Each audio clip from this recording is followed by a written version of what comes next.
2024 সালের অনার্স প্রথম বর্ষ পরীক্ষার ফলাফল পুনর্মূল্যায়ন বা বোর্ড চ্যালেঞ্জের আবেদন আজকে 25 ডিসেম্বর থেকে শুরু হয়েছে। আগামী 8 জানুয়ারি পর্যন্ত আবেদন করতে পারবেন। কিভাবে বাসায় বসে নিজের আবেদন নিজে করবেন আজকের ভিডিওতে সেই প্রসেসটা আপনাদেরকে দেখাবো। চলুন শুরু করা যাক। আবেদন করতে হবে, প্রতি পত্রে আপনার ফি প্রদান করতে হবে 1200 টাকা, অর্থাৎ 1200 টাকা আপনার ফি দিয়ে পুনর্মূল্যায়নের আবেদন প্রত্যেকটা সাবজেক্টের জন্য করতে হবে। এবারে চলুন দেখি কিভাবে আপনারা এই পুনর্মূল্যায়নের আবেদন করবেন।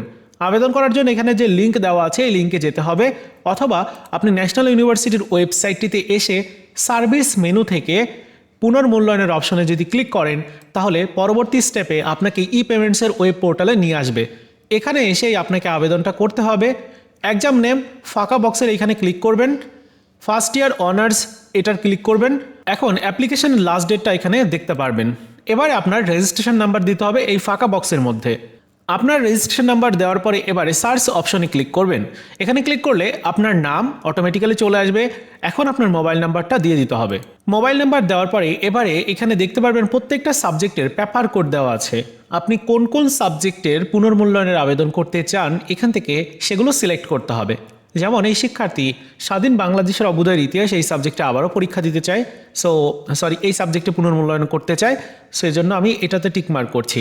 এরপর পরবর্তী যে সাবজেক্টগুলো রয়েছে এগুলোর মধ্য থেকে সে এই সাবজেক্টটাতে পুনর্মূল্যায়নের আবেদন করতে চায়। তার মানে দুইটা সাবজেক্টে তার দিতে হবে টোটাল 2400 টাকা। আর যদি একটা সাবজেক্টে আপনি আবেদন করেন সেক্ষেত্রে 1200 টাকা সামথিং দিতে হবে, চার্জ ফি কিছুটা লাগে।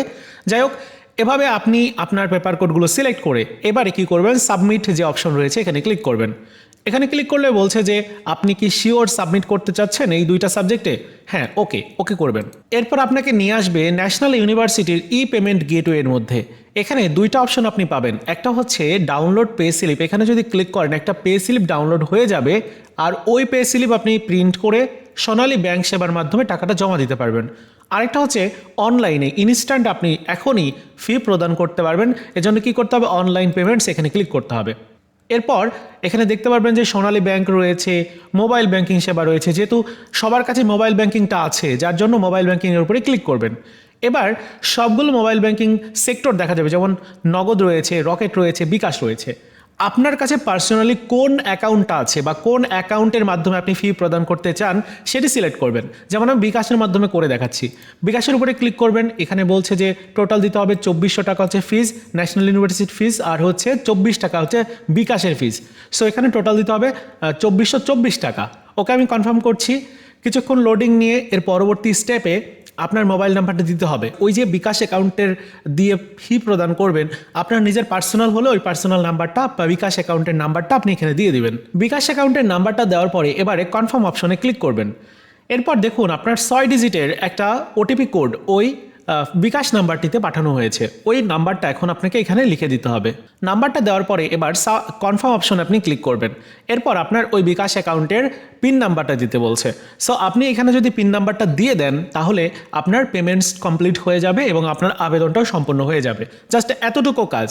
আর আপনার আবেদন ঠিকঠাকভাবে হয়েছে কি না এটি কিন্তু পরবর্তীতে আর চেক করতে পারবেন না, কারণ আপনার ফি যদি প্রদান করা হয় সেক্ষেত্রে আপনার আবেদনটা কমপ্লিট হয়ে গেল এটাই।